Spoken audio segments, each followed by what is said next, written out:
ngomong, sekali ngomong nanda. Oh iya, nggak ngomong tapi nabok ya Mbak.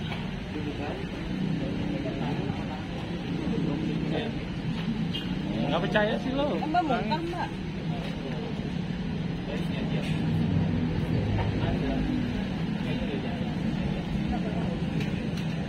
Mbak Tata kabarnya gimana Mbak Tata?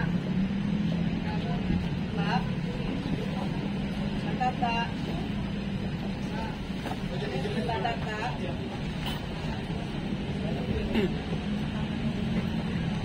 Tata.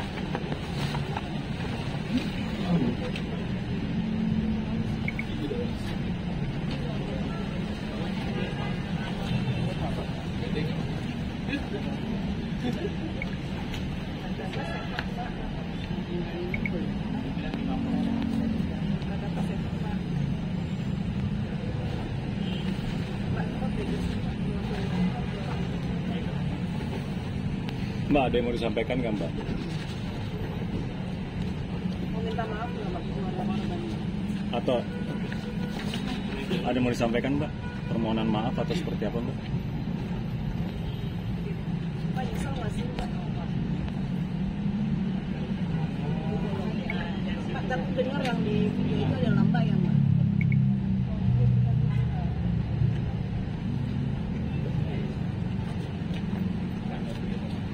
Mbak kan Mbak kata influencer juga ya Mbak? Influencer pendidikan ya Mbak? Benar Mbak?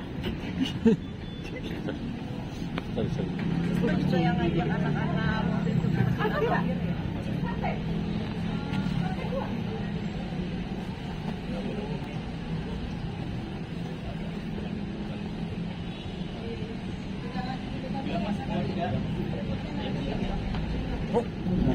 Selamat pagi.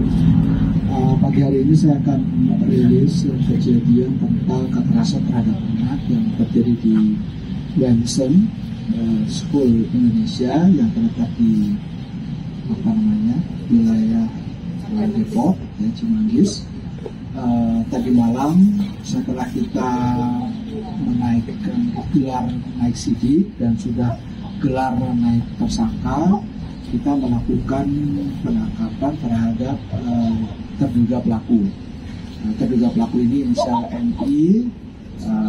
Tadi malam sudah ditangkap pukul 22.00 di rumahnya, dan kita mengkonfirmasi bahwa yang ada di video tersebut benar yang bersangkutan telah melakukan kekerasan terhadap anak. Nanti kita akan melanjutkan upaya penyidikan ini setelah kita memeriksa saksi-saksi yang sudah kita periksa sebelumnya. Jadi kita nanti akan mengambil keterangan dari ahli, ya, juga dari dinas perizinan yang terkait dengan sekolahnya. Saya nanti akan mendukung penyidikan ke depan. Pak, ada perlawanan nggak sih Pak ketika di Untuk perlawanan tidak ada, tapi memang yang bersangkutan dalam kondisi kurang sehat, ya, tapi tetap kita bawa ke kantor, kami bawa ke kantor untuk dilakukan pemeriksaan. Sejak tadi malam hingga saat ini sudah dilakukan interogasi dan pemeriksaan terhadap yang bersangkutan. Ya, modus dan motifnya seperti apa sih Pak? Kenapa? Jadi kalau motif sementara kami sudah tanyakan, yang bersangkutan menyatakan hilang, gitu ya. Tetapi untuk motif secara khususnya nanti akan kita dalami saat pemeriksaan, termasuk nanti yang bersangkutan akan kita periksa dari sisi psikologinya. Hilaf tuh terhadap kedua korban hilaf atau gimana? Ya, kalau disampaikan dari yang bersangkutan demikian. Total korban sejauh ini udah berapa? Total korban yang melapor. Total korban sampai saat ini yang sudah lapor 2, ya. Jadi, ya. Inisialnya yang pertama itu MK, yang kedua itu HW. Usia berapa? Usia pertama 2 tahun, yang kedua usianya 9 bulan. Oh, yang bayi ini kekerasan apa sih? Ya. Bayi yang 9 bulan kekerasan apa sih? Ya, ini kan masih kita visum, ya. Nanti hasil visumnya tentu begitu muncul akan kita sampaikan. Tapi ada dugaan dislokasi pada kaki. Ya, tapi nanti ini akan kita tanyakan pada dokter yang berhak menyampaikan, itu kan dokter ya. Hasil tersebut bagaimana nanti dia disampaikan. Pak, dislokasi itu karena penganiayaan kepada dua korban itu dilakukan di waktu yang sama atau berbeda-beda? Berbeda. Jadi waktu berbeda. Kalau kita lihat di videonya itu kan ada 3 video ya. Jadi kami melihat itu menganalisa itu dan ternyata ada 3 video berbeda. Tentu ini korbannya berbeda-beda.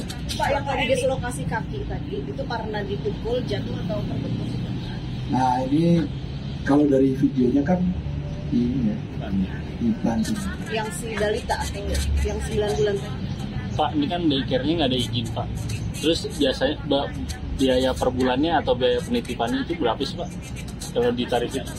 Kalau biaya penitipan masih kita dalam, kita belum detail sampai sekarang ini. Kemarin pemeriksaannya terkait dengan tindakan si terduga pelaku ini dikonfirmasi terkait dengan video yang beredar, gitu ya. Nanti itu pertanyaan tambahan mengenai daycare-nya, mengenai biayanya, itu akan kita tanyakan juga, tetapi nanti pada saat kita pengembangan.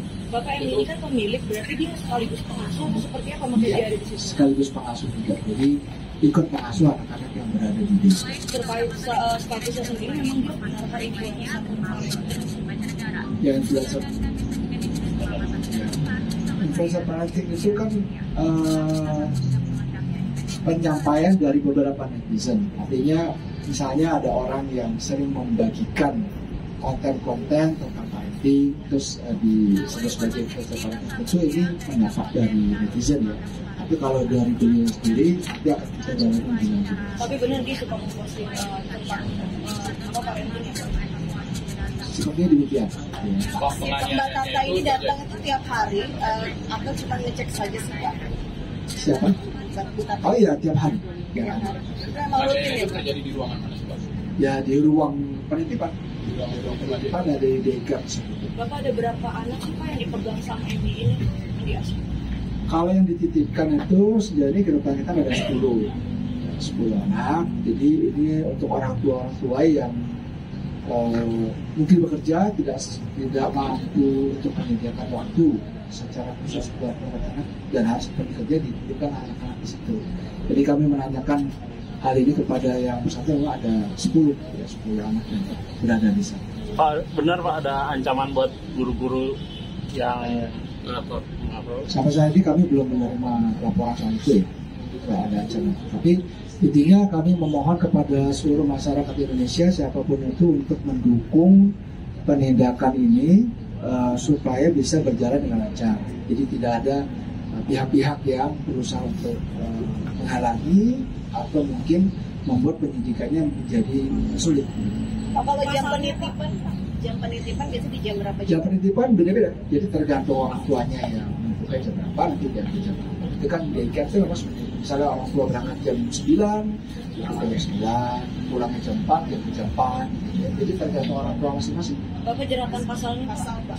Jadi pasalnya itu kita kenakan di Undang-Undang Perlindungan Anak nomor 35 tahun 2014 pasal 80 ayat 1 dan ayat 2. Ancaman hukumannya maksimal 5 tahun. Jadi ini memang banyak orang yang menanyakan kok ancaman hukumannya cuma sekian, karena memang di undang-undangnya ancaman maksimalnya itu 5 tahun. Kalau mengakibatkan luka berat. Tapi kalau tidak mengakibatkan luka berat, maka ancaman hukumannya 3 tahun 6 bulan di ayat 1. Pak ingin meluruskan aja Pak, di beredar kabar juga apa benar si tersangka ini tuh adik ipar seorang anggota DPR Pak? Saya belum mendapat konfirmasi soal itu. Pak izin Pak, kan terkait kondisi pelaku ini kan sedang mengandung ya Pak ya. Kondisi seperti itu akan menjadi kendala dalam proses penyidikan atau mungkin nanti ada treatment khusus sih Pak untuk penyidikan sendiri? Kita dalam melakukan penyidikan itu normatif saja ya, orang yang mungkin mempunyai penyakit khusus atau mungkin dalam kondisi khusus seperti mengandung dan sebagainya, tetap kita lakukan pemeriksaan, tidak ada masalah. Tapi kalau ada masalah, kita akan melarikan ke rumah sakit, ya tentu rumah sakit Kramat Jati, rumah sakit Polri yang memang berwenang untuk menentukan. Kalaupun misalnya harus dibantarkan, ya kita bantarkan. Tetapi penahanan Bapak, kondisi si anak seperti apa Pak sekarang? Kalau kondisi anak yang pertama itu dalam kondisi yang baik ya, alhamdulillah. Tapi ada traumatiknya. Nah, traumatiknya itu yang akan kita dalami dengan visum berikutnya, visum psikologi. Nanti yang satu lagi yang umur 9 bulan nanti akan kita lakukan visum dan ronsen terhadap kondisi tubuhnya. Traumanya seperti apa sih, waktu itu boleh dijelaskan? Itu berdasarkan pelaporan yang disampaikan, ada ketakutan ketika melihat melihat pelaku, melihat pelaku. Berarti bukan yang pertama kalinya ya Pak, terhadap anak pertama ini ya sampai dia ketakutan sebegitu? Masih kita ada. Oke? Oke ya? Oke ya. Boleh ngobrol Mas? Ya. Tapi tahan nggak Pak?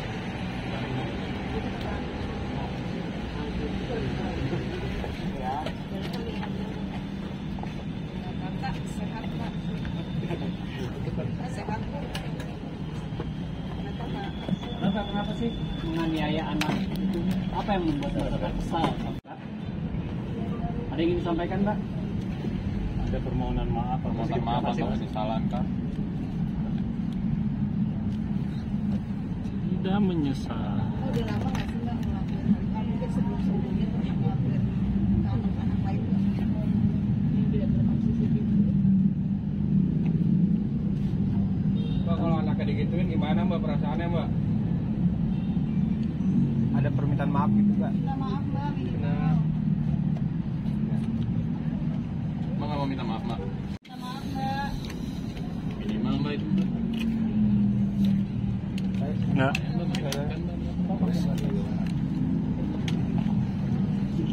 Mbak udah ketemu orang tua korban belum Mbak?